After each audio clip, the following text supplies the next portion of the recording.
Coming up on Mountain News at 5:30, new details about a police manhunt in Pennsylvania. Plus, President Biden heads overseas on a trip focused on countering China's growing influence around the world. Plus, we are tracking drier conditions into tonight, but more showers on the way by Friday and the weekend. Those details coming up as Mountain News at 5:30 starts now. Dedicated to Southern and Eastern Kentucky, this is WYMT Mountain News at 5:30. Good evening, I'm Steve Hensley. Pennsylvania police are ramping up search efforts in the manhunt for fugitive Danilo Cavalcante. The convicted murderer who escaped from Chester County Prison has been on the run since August 31st. Investigators believe he's been spotted several times within a few miles of the prison, prompting authorities to expand search efforts. CNN's Cole Higgins has more. It's been 1 week since convicted murderer Danilo Cavalcante scaled a prison wall and evaded razor wire in a daring escape from Chester County Prison. It is very important we keep the pressure on him as we continue this hunt. Yet another possible sighting of Cavalcante, prompting authorities to redirect resources and adjust search efforts. We're utilizing hundreds of state, local, and federal law enforcement officers, canines, aviation assets, and various types of technology in an effort to keep the community safe and to bring this to as swift of a conclusion as possible. Cavalcante seen here on surveillance footage from Longwood Gardens Monday with a backpack, duffel bag, and hooded sweatshirt. Hundreds of law enforcement personnel aided by those familiar with the heavily wooded landscape. I gave a lot of the officers suggestions like if I was on the loose running through these woods, this is the way I would go. As efforts continue, the areas around 2 elementary schools previously located inside of the search zone have been searched and cleared, but the community remains on edge. They encourage everyone to lock their doors, windows, so forth. Police warning residents to remain vigilant. Cavalcante is considered extremely dangerous. I'm Cole Higgins reporting. The Chester County Prison is offering a reward of up to $20,000 for information that leads to the capture of Cavalcante.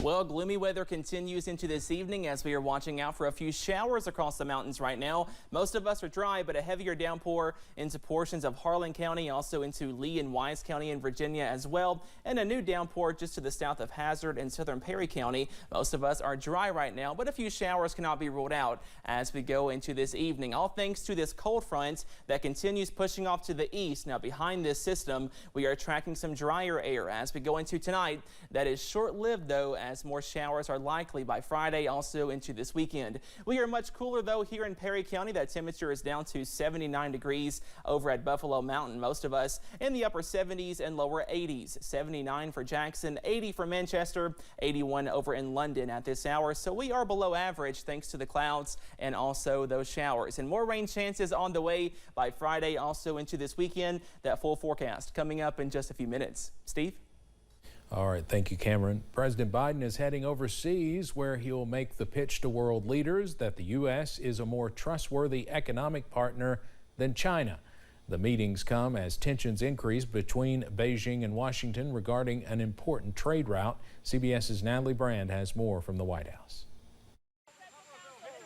President Biden heads overseas Thursday as part of the administration's push to counter China. The president's first stop will be in New Delhi, India, for a meeting with world leaders at the G20 summit. He'll then head to Vietnam, a country which has seen trade with the U.S. expand greatly as tensions between the U.S. and China increase. If you look at the U.S. economy and you look at China's economy, if you look at the U.S.'s alliances and the strength that we have built up in the Indo-Pacific and beyond, we feel very good about the strategic position of the United States. The president's travel follows Vice President Kamala Harris's trip to Indonesia, where she met with leaders from Southeast Asian nations. During her third trip to the region, the vice president spoke with CBS News Face the Nation moderator Margaret Brennan. Why are you spending so much time in this particular part of the world? The South China Sea, being in this region of the world, in those seas, 1/3 of global trade occurs. The U.S. has stepped up naval patrols in the South China Sea to ensure that commerce ships can pass safely and freely through the region. The Biden administration says it's something that impacts all Americans. Think about supply chain issues. If it is not secure, if it is not open, if there's not freedom of navigation and enforcement of maritime law, what that will mean in terms of impeding supply chains and how that will relate then to the average American. As tensions with China remain heightened, Chinese President Xi Jinping will not attend the G20. He's sending his second in command to India instead. Natalie Brand, CBS News, the White House. While Jinping will not be at the G20 summit, the White House says President Biden is still hopeful he can have face-to-face talks with the Chinese leader at some point in the near future. Well, President Biden is facing some uphill battles as the 2024 presidential election heats up. A new CNN poll says his overall job approval rating is at a mere 39%. In general, 58% say they have an unfavorable impression of him. When it comes to the president's age, roughly 3/4 of Americans are concerned about his ability to serve another full term. Meanwhile, 61% of Americans believe Biden was involved in his son Hunter Biden's business dealings. A Virginia man has been charged in connection with attacking a police officer during the January 6, 2021 Capitol insurrection. The Justice Department says Louis Wayne Snoots assaulted Metropolitan Police Officer Michael Fanone. They say he used both hands to physically restrain Fanone while other rioters assaulted him. Snoots is now the 5th man charged in the attack on Fanone, who has since retired from the force. A jury has found former Donald Trump advisor Peter Navarro guilty in his contempt of Congress trial. The verdict was on 2 counts. The first was for failing to turn over documents to the House January 6 committee. The second was for failing to appear for testimony. Sentencing will not take place until January, but he will likely spend time behind bars if the decision stands. Each count comes with a minimum sentence of 30 days in jail and a maximum of 1 year.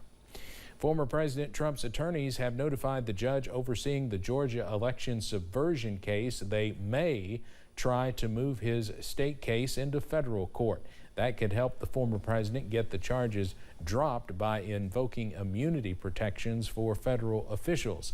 Moving the state case to federal court could give more chances to get, again, the charges dropped if he can convince a judge his reported actions were tied to his formal duties as president.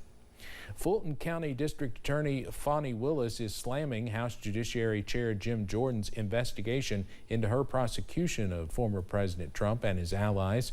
In a new letter, Willis says the goal of Jordan's probe was to, quote, obstruct a Georgia criminal proceeding and to advance outrageous partisan misrepresentations. Willis also argued that Congress does not have the jurisdiction to seek information about her criminal investigation. A Los Angeles judge has sentenced That 70s Show actor Danny Masterson to 30 years in prison. He was convicted on 2 counts of rape in June for what took place in his home between 2001 and 2003. It was also his second rape trial. The first one ended last November in a mistrial. Masterson pleaded not guilty in both cases. Abortions have increased significantly in states that border those with bans. That's from new analysis by the Guttmacher Institute, which suggests widespread travel for care. The organization, focused on sexual and reproductive health, estimates the number of abortions provided in the U.S. each month. It found New Mexico and Wyoming had the largest increase in abortions, with more than 3 times as many provided in the first half of 2023 compared to 2020. Homeowners nationwide are facing a difficult side effect of climate change. Property insurance companies have been pulling out of some of the communities hardest hit by extreme weather. California and Florida are high on that list, with insurers cutting back or discontinuing new policies.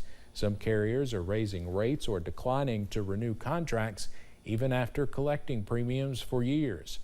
Here's some of what was said in a Senate Banking Committee hearing today. In our previous renewal, we had 4 carriers that worked with us on our property and casualty. 3 of those walked away. and left us with a single carrier and basically a take or leave it on the premiums. For companies to just take their chips off the table without warning and walk away is unacceptable, especially after the industry resisted calls for climate risk analysis for years. Consumer advocates say it is a national problem, with some of the highest insurance prices being in the Midwest. Coming up on Mountain News at 5:30, student loan payments are set to resume soon, but there's a new way to help you save. How an aptly named government plan can help lower your monthly student loan bill. And we are watching out for spotty rain chances for high school football. Those details coming up.